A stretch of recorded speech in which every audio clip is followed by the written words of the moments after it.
Hey everyone, and welcome to today's Explainer. We're going to take a really deep, structured look at a situation that is absolutely dominating global headlines right now.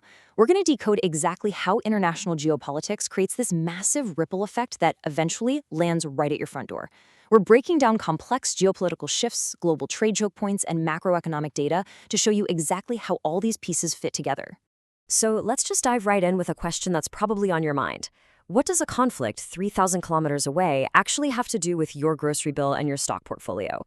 It's super easy to look at events happening across the world and feel kind of detached from them. But as we'll see today, we live in a hyper-connected global economy. A shift in a geopolitical fault line on the other side of the planet doesn't just stay there.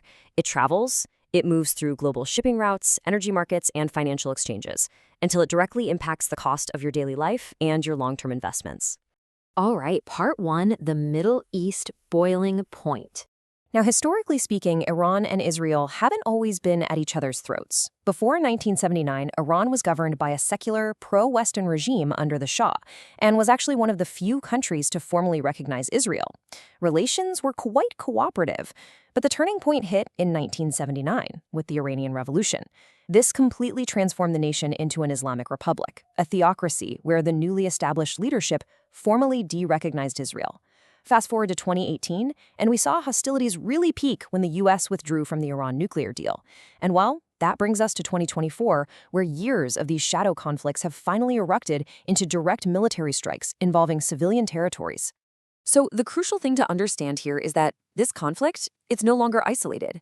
During the 2024 escalation, the U.S. and Israel launched strikes targeting Iranian ballistic and missile sites under operations named Lion's Row and Epic Fury. In response, Iran launched Operation Fateh Khaybar. But here is the critical shift we need to pay attention to.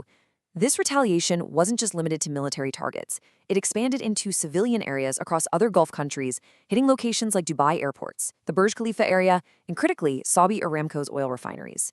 At its peak, this single conflict managed to engulf over 11 different countries. And this really illustrates the sheer gravity of the situation. We actually have a stark warning from the Prime Minister, noting that if this war is not concluded, we could be looking at an economic shock akin to the pin drop silence and emergency lockdowns of 2020. That is an incredibly heavy comparison, right? It really highlights that this is an external shock with severe worldwide ramifications. Which brings us to Section 2, choke point. Strait of Hormuz. It is super easy to see why this incredibly narrow waterway is basically the jugular vein of the global economy. Think about this. A staggering 30% of the world's liquefied natural gas and 25% of the world's crude oil flows directly through the Strait of Hormuz.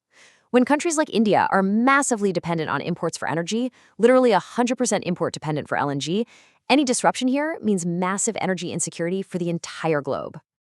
Now, what's really fascinating here is the core of the dispute paralyzing all this trade. It's essentially a massive argument over routing. On one side, you have the USA insisting on free passage, keeping a wide distance from Iranian borders to completely avoid interference. On the other side, Iran has declared restricted zones, essentially demanding that ships sail dangerously close to its military-controlled islands. Why? Well, because routing ships directly through their territorial waters creates a very real threat that Iran could impose tolls in the future. And the consequence of these opposing military postures? Absolute paralysis. Because ships risk being targeted by either side depending on the route they take, daily ship traffic through this vital artery has literally plummeted from a normal volume of about 60 ships a day down to just 4. The global supply chain is effectively being strangled. Moving on to Section 3, shockwaves hitting India's economy. So let's actually walk through this step by step. It's what we call an imported inflation cycle. Step 1, because the strait is blocked, global crude and LNG prices spike. Crude already breached that $100 per barrel mark. Step 2, India, being highly dependent on these imports, suddenly faces a massively inflated energy import bill. Step 3, this massive outflow of cash widens the current account deficit, which directly causes the rupee to depreciate in value. And finally, Step 4, because fuel is more expensive, the cost of manufacturing and transporting literally everything, from fertilizers to the groceries at your local market, goes up. This is cost-push inflation. And this is exactly how a blocked strait thousands of miles away makes your everyday life more expensive. But hey, it's not just about goods and shipping containers, right? It's about people. 9 million. That is the massive number of Indian expats currently living and working in the Gulf region. With the conflict expanding to civilian areas across the Middle East, the safety and potential evacuation of 9 million human lives is a massive internal and logistical concern for the nation. And directly tied to those 9 million folks is this absolutely staggering figure, $100 billion. That represents the annual remittances sent back home from the diaspora in this region. If the conflict worsens and jobs are disrupted, this massive stream of capital, which supports countless families and really bolsters the national economy, is severely at risk. Because of all this, India finds itself walking a seriously delicate diplomatic tightrope. Iran is crucial for energy and connectivity, especially with the Chabahar port. But on the other hand, Israel is a deeply important partner for defense and tech, and the USA, an essential strategic partner. As the conflict deepens, the pressure to abandon neutrality and just pick a side grows immense. However, there is a potential silver lining here. If India can maintain its strategic autonomy, it has a totally unique opportunity to act as a neutral mediator, which could massively boost its global credibility. Finally, let's hit Section 4, Markets, Volatility, and You. So, when geopolitical chaos hits over a weekend, the immediate market reaction on Monday morning is usually pretty brutal. Brent crude jumped 6%, surpassing that $100 threshold. Investors completely panicked and fled to safety, pushing gold up by 3%. Meanwhile, Indian equities gapped down by 1.8%, mostly as companies anticipated higher raw material costs, cutting right into their profit margins. That's the immediate, visceral reaction of the market. But as focused learners and investors, we really have to look past that immediate panic. Market expert Prashant Khemka has this incredible analogy for long-term resilience. He describes the 1.4 billion people in India waking up every single day to improve their standard of living as a massive bulldozer driving the economy forward. In the face of that colossal long-term economic momentum, these geopolitical events, while definitely volatile, are really just small obstacles in the road. Let's actually back up that optimism with some hard data. What is protecting the market fundamentals here?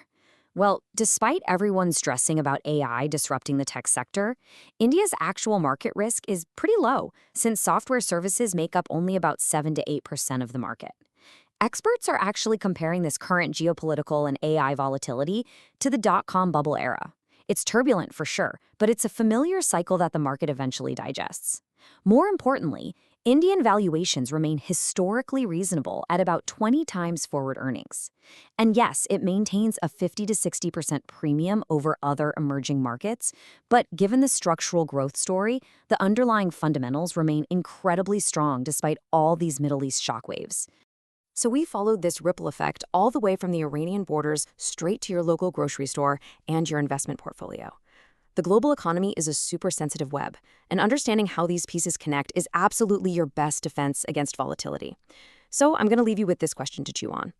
As global dynamics continue to shift and new choke points inevitably emerge, is your portfolio and your overall financial strategy prepared to withstand the next wave of the ripple effect? Keep analyzing, keep learning, and thank you so much for joining me on this explainer.